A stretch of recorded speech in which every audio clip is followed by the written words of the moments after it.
اللہ اگر ہمیں موقع دے رہا ہے ذی الحجہ کے شروع کے یہ 10 دن، تو ہمیں اور آپ کو اس سے بھرپور فائدہ اٹھا لینا چاہیے، اور اس 10 دن کا استقبال بھی اسی انداز سے کرنا چاہیے جس انداز سے ہم رمضان کا استقبال کرتے ہیں۔ آپ دیکھتے ہیں کہ رمضان جب آتا ہے تو پوری دنیا کے اندر، مسلمانوں کے اندر ایک انقلاب آ جاتا ہے، گناہگار گناہوں سے توبہ کرنے لگتے ہیں، جو سالوں بھر مسجدوں سے دور ہوتے ہیں وہ مسجد کے قریب آنے لگتے ہیں اور اللہ کی طرف آنے لگتے ہیں۔ ایک جذبہ دیکھنے کو ملتا ہے، ایک شوق دیکھنے کو ملتا ہے، پوری دنیا میں مسلمانوں کے اندر ایک انقلاب آتا ہے۔ تو جس جذبے کے ساتھ ہم رمضان کا استقبال کرتے ہیں، اسی جذبے کے ساتھ ہمیں ذی الحجہ کے یہ 10 دن کا استقبال کرنا چاہیے، کیونکہ یاد ہوتی رہتی ہے ہم نماز کے لیے کتنا تیار ہوتے ہیں، افسوس ہوتا ہے آج ہمارا وقت دوسرے کاموں میں گزر جا رہا ہے، موبائلوں میں، سیریل میں، غیبت میں، چغل خوری میں، دوستوں میں، دنیا داری میں، لیکن نماز کے لیے ہمارے پاس ٹائم نہیں، نماز کے لیے ہمارے پاس وقت نہیں۔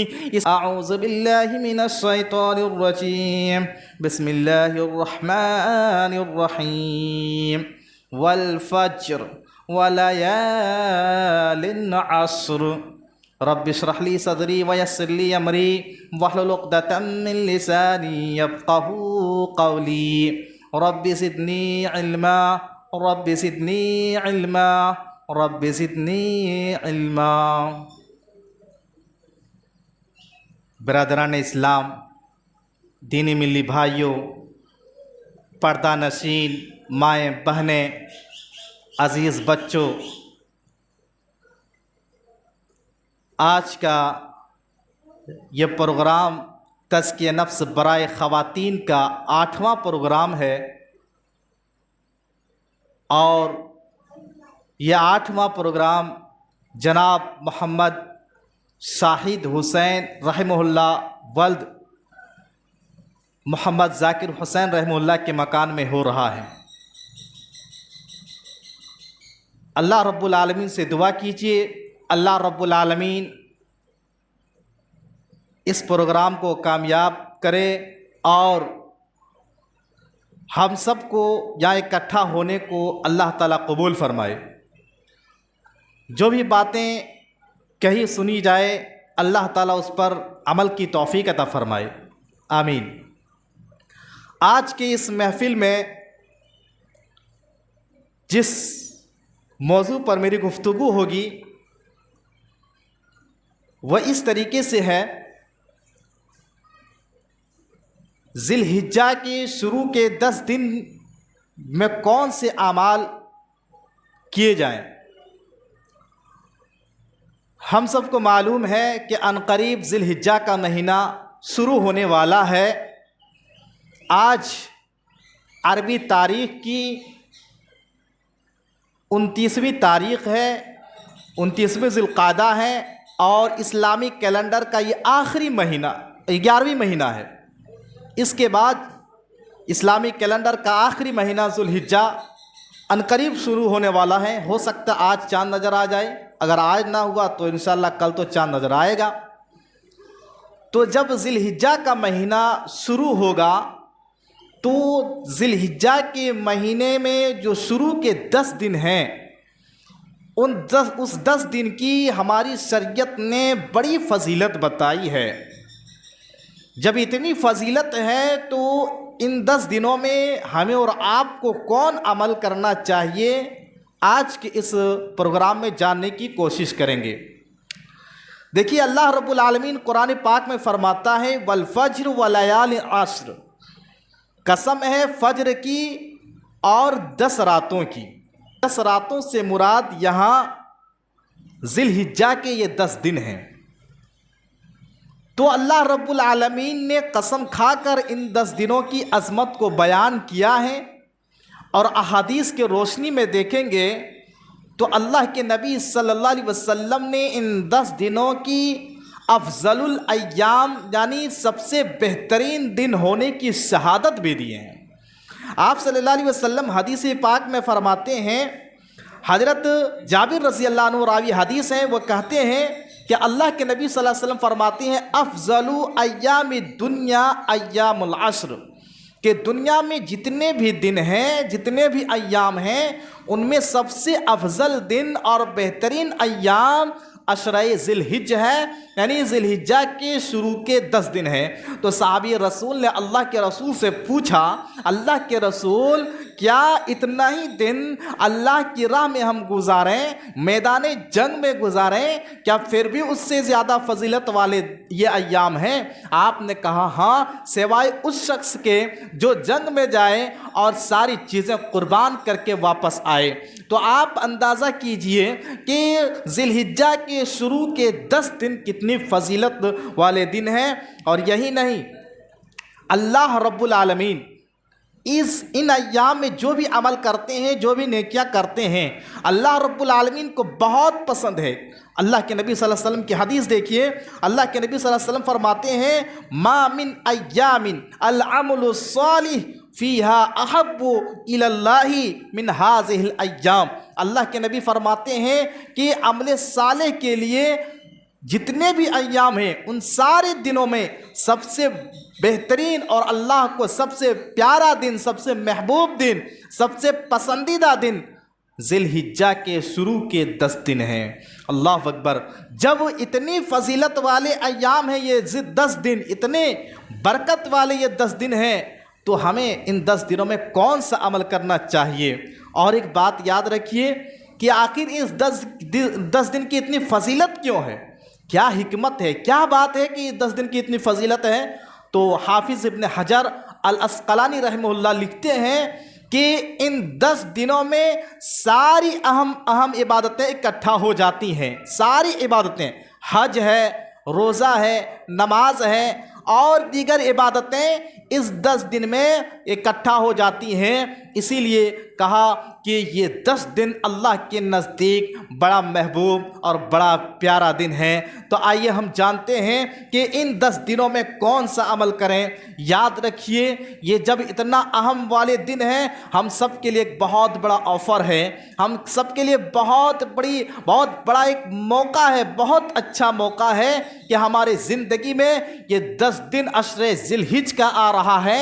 اللہ رب العالمین ہمیں موقع دے رہا ہے، ہمیں اس موقع کو نہیں گنوانا چاہیے، اس لیے کہ کیا پتہ پھر آئندہ سال یہ 10 دن ذی الحجہ کے ہمیں ملے یا نہ ملے، اس سے پہلے ہم دنیا سے رخصت ہو جائیں۔ تو اللہ اگر ہمیں موقع دے رہا ہے ذی الحجہ کے شروع کے یہ 10 دن، تو ہمیں اور آپ کو اس سے بھرپور فائدہ اٹھا لینا چاہیے، اور اس 10 دن کا استقبال بھی اسی انداز سے کرنا چاہیے جس انداز سے ہم رمضان کا استقبال کرتے ہیں۔ آپ دیکھتے ہیں کہ رمضان جب آتا ہے تو پوری دنیا کے اندر، مسلمانوں کے اندر ایک انقلاب آ جاتا ہے، گناہگار گناہوں سے توبہ کرنے لگتے ہیں، جو سالوں بھر مسجدوں سے دور ہوتے ہیں وہ مسجد کے قریب آنے لگتے ہیں اور اللہ کی طرف آنے لگتے ہیں۔ ایک جذبہ دیکھنے کو ملتا ہے، ایک شوق دیکھنے کو ملتا ہے، پوری دنیا میں مسلمانوں کے اندر ایک انقلاب آتا ہے۔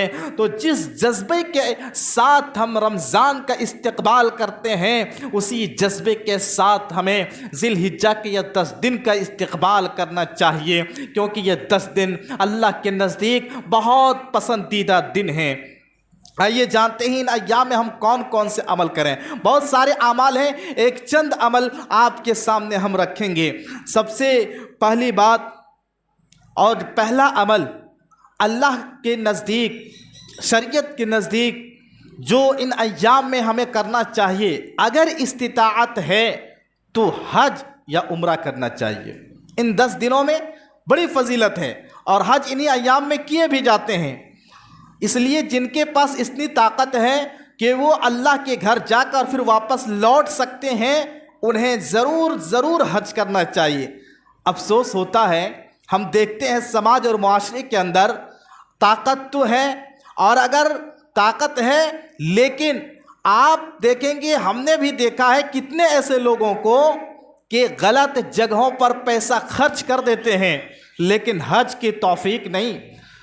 کتنے ایسے لوگ ہیں جو کئی ملکوں کو سیر و تفریح کے گر سے جا کے گھوم کے آ چکے ہیں، لیکن بد نصیب ہے کہ وہ مکہ اور مدینہ جیسی جگہوں پہ نہیں جا سکے۔ یہی نہیں، ہمارے ملک ہی کے اندر ہر سال میں 1 بار 2 بار 3 بار اجمیر شریف، کچھوسا شریف اور راجستھان اس طرح کی جگہوں پر جاتے ہیں، لیکن کبھی یہ توفیق نہیں، کبھی یہ نہیں سوچتے کہ ہم ان پیسوں کو اکٹھا کر کے اللہ کے گھر جائیں، مکہ مدینہ جائیں اور حج اور عمرہ جیسی عبادت سے ہم بھی فائدہ اٹھائیں۔ یہ بہت کم لوگ سوچتے ہیں، حالانکہ ادھر درگاہوں مزاروں میں جا کر کے پیسہ اپنا لگاتے ہیں، خرچ کرتے ہیں، لیکن یہ کبھی نہیں سوچتے کہ ہم اللہ اور اس کے رسول صلی اللہ علیہ وسلم کی جو فرامین ہے حج اور عمرہ، اس پر ہم عمل بھی کریں ان پیسوں کو اکٹھا کر کے۔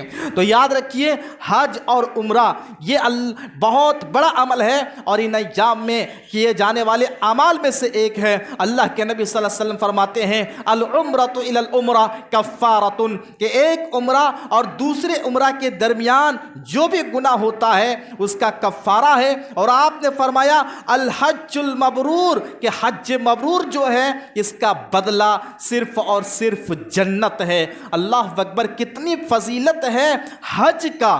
اس لیے اگر ہماری اتنی طاقت ہے، اتنی استطاعت ہے کہ ہم اللہ کے گھر جا کر واپس آ سکتے ہیں، حج بیت اللہ جا کر آ سکتے ہیں، تو ہمیں اپنی زندگی میں ایک بار کم از کم ضرور حج کرنا چاہیے۔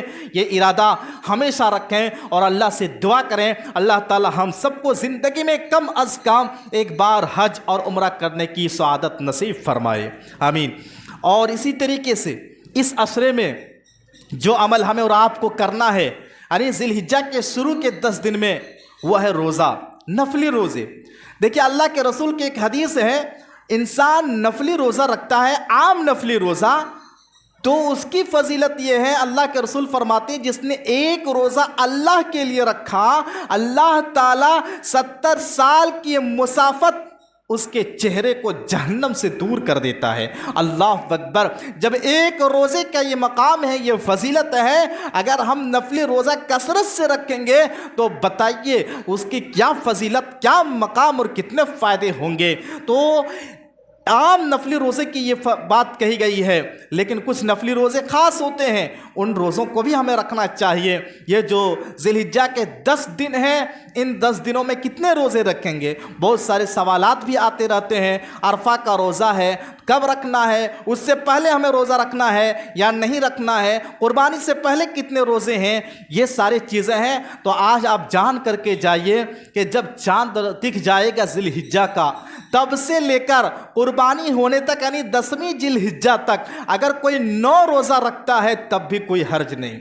پورے 9 کے 9 دن روزے رکھ سکتے ہیں، نفلی روزے ہیں، لیکن ہاں 9ویں ذی الحجہ کا یعنی قربانی سے 1 دن پہلے کا جو دن ہے، اس دن روزہ ہمیں رکھنے کی تاکید کی گئی ہے، اور اس دن کی خصوصی فضیلت شریعت نے بتائی۔ اللہ کے نبی صلی اللہ علیہ وسلم فرماتے ہیں، صحیح مسلم کی حدیث ہے، ان یکفر السنۃ التی قبلہ والتی بعدہ، کہ 9ویں ذی الحجہ کا جو روزہ ہے، قربانی سے 1 دن پہلے کا جو روزہ ہے، آپ نے فرمایا 1 سال پہلے اور 1 سال گزشتہ آنے والے سال کے گناہ کا کفارہ ہے، یعنی پورے 2 سال کے گناہ اللہ تعالیٰ معاف فرما دیتا ہے صرف 1 روزے رکھنے سے، ذی الحجہ کے 9ویں تاریخ کے روزے رکھنے سے۔ اللہ اکبر، کتنی فضیلت ہے۔ اس لیے ہمیں اور آپ کو چاہیے کہ جب ذی الحجہ کی 9 تاریخ آ جائے تو ہمیں اور آپ کو یہ روزہ رکھنا چاہیے اور اس سے بھرپور فائدہ اٹھانا چاہیے۔ تو عشرہ ذی الحجہ میں جہاں بہت سارے اعمال ہیں، وہیں ایک عمل روزہ رکھنا ہے۔ اور میں نے کہا کہ اگر کوئی 2 روزہ رکھ لے، 3 روزہ رکھ لے، 5 روزہ رکھ لے تو کوئی حرج کی بات نہیں، اس لیے کہ یہ نفلی روزے ہیں اور یہ عمل مستحب عمل ہے، یہ عمل کر سکتے ہیں۔ اسی طریقے سے ان ایام میں جس عمل کا خصوصی طور پر ثبوت ملتا ہے وہ ہے ذکر اللہ کا ذکر، کثرت سے اللہ کا ذکر کرنا چاہیے۔ جب ذی الحجہ کا چاند دکھ جائے تب سے لے کر قربانی تک، 10ویں ذی الحجہ تک جتنا ہو سکے اللہ کا ذکر کرتے رہیں، اٹھتے بیٹھتے چلتے پھرتے سوتے جاگتے، آپ روٹی بنا رہی ہیں، چاول بنا رہی ہیں، کچن میں ہیں یا کچھ اور کام کر رہی ہیں، اللہ کا ذکر کرتے رہیں، اللہ کا نام لیتی رہیں، اللہ رب العالمین کا ذکر سے اپنی زبان کو تر رکھیں، اس لیے کہ ان ایام میں اللہ کا ذکر کثرت سے کرنے کا ثبوت ملتا ہے۔ صحابہ کی زندگی پڑھ لیجئے، صحابہ کرام ان 10 دنوں میں اللہ کو خوب یاد کرتے تھے، اس لیے ہمیں اور آپ کو چاہیے اٹھتے بیٹھتے سوتے جاگتے اللہ اکبر کہتے رہیں، لا الہ الا اللہ کہتے رہیں، سبحان اللہ کہتے رہیں، اللہ اکبر لا الہ الا اللہ واللہ اکبر وللہ الحمد، یہ کلمات کہتے رہیں۔ اور یہ پتہ ہے جو اللہ کا ذکر کرتے ہیں تو اللہ رب العالمین اس کے ساتھ ہوتا ہے۔ ذکر الہی کی بہت فضیلت ہے، بہت فائدے ہیں، دنیاوی فائدے ہیں، اخروی فائدے ہیں، جسمانی فائدے ہیں، روحانی فائدے ہیں۔ اگر کوئی اللہ کا کثرت سے ذکر کرتا ہے، آپ صبح شام کی جو دعائیں ہیں وہ دعائیں اگر آپ پڑھتے ہیں تو آپ شیطان کے شر سے، دشمنوں کی دشمنی سے، حاسدوں کی حسد سے، برے نظر سے آپ بچیں گے۔ اور ایسے ہی شام کی جو دعائیں ہیں ان دعاؤں کو جب آپ پڑھیں گے کنٹینیو لگاتار تو آپ کو اللہ تعالیٰ دشمنوں سے بچائے گا اور شیطان کے شر سے بچائے گا۔ تو اللہ کا ذکر ان ایام میں کثرت سے کریں، جتنا ہو سکے اللہ کا نام لیتے رہیں، کلمہ پڑھتے رہیں۔ اور میں نے جو ابھی کلمات بتائیں، لا الہ الا اللہ، سبحان اللہ، اللہ اکبر، یہ جو کلمات ہیں آپ اٹھتے بیٹھتے کوئی بھی کام کر رہی ہوں زبان پر ان کلمات کو ہمیشہ رکھیں، اور یاد رکھیے ذکر کریں گے تو دلوں کو سکون ملے گا۔ آج انسان یہ شکایت کر رہا ہے ہمارے اندر سکون نہیں ہے، ہم ڈپریشن میں ہیں، ہم پریشان ہیں، یہ مصیبت ہے، وہ مصیبت ہے۔ آج پریشان ہے انسان، سکون قلب، دل کو سکون پہنچانے کے لیے انسان بھرپور کوشش کر رہا ہے۔ آج انسان سکون تلاش کر رہا ہے دنیاوی چیزوں میں، انسان سکون تلاش کر رہا ہے دولت میں، سکون تلاش کر رہا ہے مال تجارت میں، سکون تلاش کر رہا ہے اولاد میں، سکون تلاش کر رہا ہے دنیاوی معاملات میں۔ حالانکہ اللہ فرماتا ہے الا بذکر اللہ تطمئن القلوب، لوگوں یاد رکھو دلوں کو اطمینان، دلوں کو سکون اللہ کو یاد کرنے ہی سے ملا کرتے ہیں۔ اس لیے آپ جب بھی کبھی مصیبت میں ہیں، پریشانی میں ہیں، کسی ٹینشن میں ہیں تو کثرت سے اللہ کا ذکر کریں، اللہ کا نام لیں۔ جتنا اللہ کا نام لیں گے اتنا ہی سکون اور اتنا ہی اطمینان آپ کو ملے گا، کیونکہ یہ اللہ کا بنایا ہوا قانون ہے، اللہ کا بنایا ہوا سسٹم ہے کہ انسان مصیبت میں ہو اور اللہ کو پکارے تو اللہ اس کے دل میں سکون ڈالتا ہے، اللہ اس کے قلب میں سکون ڈالتا ہے۔ اس لیے خاص کر ان ایام میں اللہ کا خصوصاً خوب یاد کریں، ذکر و اذکار پڑھتے رہیں۔ اسی طریقے سے ان ایام میں ہمیں اور آپ کو جو عمل کرنا ہے وہ ہے خصوصاً نفلی نمازوں کا اہتمام۔ اور فرض نماز تو ویسے فرض ہے ہی، 5 نمازیں تو ہمارے اوپر فرض ہے، پڑھنا ہی ہے، لیکن اس کے ساتھ ساتھ نفلی نمازوں کا بھی ہمیں اہتمام کرنا ہے۔ آج دیکھیے ہم سے فرض نماز نہیں ہو پا رہا ہے۔ آج ہمارا جذبہ صرف رمضان میں ہوتا ہے، رمضان جب آتا ہے تو دیکھتے ہیں ماشاءاللہ ہر گھر میں مرد ہو کہ عورت نماز کا جذبہ، تراویح پڑھنے کا جذبہ اچھی بات ہے، لیکن صرف رمضان کے حد تک نہیں ہونا چاہیے۔ قرآن کہتا ہے وَاعْبُدْ رَبَّكَ حَتَّى يَأْتِيَكَ الْيَقِينُ، کہ اللہ کی عبادت کرتے رہو یہاں تک کہ موت آ جائے۔ تو ہمیں اور آپ کو اگر عبادت سے کوئی چیز روکنے والی ہے تو وہ موت ہے۔ لیکن افسوس کی بات یہ ہے رمضان گزر گیا، ہم نے نماز کو چھوڑ دیے۔ کتنے ایسے مرد و خواتین ہیں جو رمضان میں بڑا اہتمام اہتمام کرتے ہیں نمازوں کا، لیکن ابھی رمضان کے بعد دیکھ لیجئے کہ شاید آج تک انہیں کوئی نماز پڑھنے کی توفیق ملی ہو۔ اس لیے میری مائیں بہنیں، پانچوں نمازوں ہمارے اوپر فرض ہے، پانچوں نمازیں پڑھنا ہے، اور جس جذبے کے ساتھ ہم رمضان میں پڑھتے ہیں اسی طرح جذبہ ہمارے اندر آخری سانس تک ہونا چاہیے۔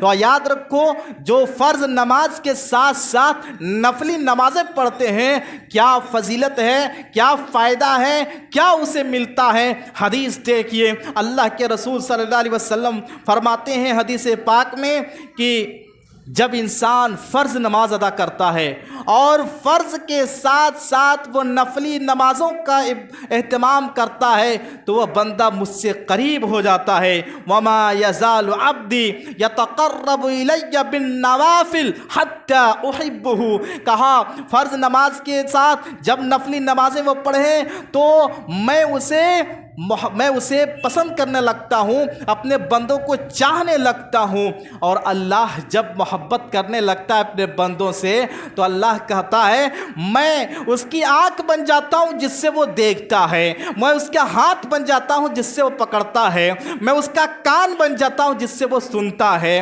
میں اس کا پیر بن جاتا ہوں جس سے وہ چلتا ہے۔ کیا مطلب ہے اس کا؟ کیا مطلب ہے اس کا؟ اس کا مطلب یہ ہے کہ اللہ تعالیٰ اس بندے کے اس اعضاء و جوارح کو اللہ تعالیٰ حفاظت کرتا ہے۔ دیکھتا وہ ہے جو اللہ چاہتا ہے، پکڑتا وہ ہے جو اللہ چاہتا ہے، وہ چلتا ادھر ہے جدھر اللہ کو پسند ہے۔ تو میرے مائیں بہنیں اور میرے بھائیوں، نوافل کے فرض کے ساتھ ساتھ اگر نفلی نمازوں کا اہتمام کرتے ہیں تو اللہ رب العالمین کی قربت نصیب ہوگی، اور اللہ رب العالمین کی محبت نصیب ہوگی، اور اللہ جس سے محبت کرنے لگے پھر اللہ تعالیٰ اسے بڑی بڑی مصیبتوں سے بچاتا ہے، اور اللہ تعالیٰ اس کی مرادیں پوری کرتا ہے۔ وہ جو کچھ اللہ سے مانگتا ہے اللہ اسے دیتا ہے جب اللہ کسی بندے سے محبت کرنے لگتا ہے۔ آج ہم دنیا میں مال کی محبت کے لیے محنت کرتے ہیں، اولاد کی محبت پانے کے لیے محبت کرتے ہیں، شوہر اور میاں بیوی ایک دوسرے کی محبت پانے کی کوشش کرتے ہیں، لیکن ذرا یہ تصور کرو کہ ہم اللہ کی محبت کے لیے کیا قربانی دے رہے ہیں، اللہ کی محبت کے لیے ہمارے اندر کیا جذبہ ہے۔ اللہ ہم سے محبت کرنے لگے ہم کون سا ایسا عمل کر رہے ہیں؟ تو میری مائیں بہنیں، ہمیں اور آپ کو چاہیے کہ فرض نماز کے ساتھ ساتھ نفلی نمازیں پڑھیں تاکہ اللہ رب العالمین کی محبت ہمیں نصیب ہو جائے۔ اسی طریقے سے یاد رکھیں، یہ جو نماز کا مسئلہ ہے، یہ نماز مرنے کے بعد کل قیامت کے دن سب سے پہلے ہم سے سوال ہوگا نماز کے بارے میں، اور اگر ہم نے اور آپ نے نمازیں چھوڑی، نماز نہ پڑھے تو کیا جواب دیں گے؟ جب کل اللہ ہم سے سوال کرے گا سب سے پہلا سوال ہوگا آپ کی دنیا میں کیا مقام تھا، آپ دنیا میں کس پوسٹ پر تھے، آپ دنیا میں کتنے مالدار تھے، یا دنیا میں آپ کہاں زندگی گزارتے تھے، وہ سب بعد میں۔ پہلا سوال ہوگا کہ نماز کے تعلق سے نماز پڑھی کہ نہیں۔ جس کی نماز درست نکلے گی، سنت کے مطابق نکلے گی، اور جو نماز کا پابند رہا ہوگا دنیا کے اندر، اللہ کے رسول فرماتے ہیں قد افلح وانجح، وہ انسان کامیاب ہو گیا، وہ انسان کامیاب ہو گیا۔ اور جو انسان نمازوں کو چھوڑا ہوگا، نماز نہیں پڑھا ہوگا، تو وہاں جب پوچھا جائے گا اللہ کے رسول فرماتے ہیں خواب و خسرا، وہ انسان ناکام ہوگا، نامراد ہوگا۔ اس لیے میری مائیں بہنیں، ہم اور آپ دیکھیں کہ نماز کا کتنا پابند ہے، اذان ہوتی رہتی ہے، ہم نماز کے لیے کتنا تیار ہوتے ہیں۔ افسوس ہوتا ہے آج ہمارا وقت دوسرے کاموں میں گزر جا رہا ہے، موبائلوں میں، سیریل میں، غیبت میں، چغل خوری میں، دوستوں میں، دنیا داری میں، لیکن نماز کے لیے ہمارے پاس ٹائم نہیں، نماز کے لیے ہمارے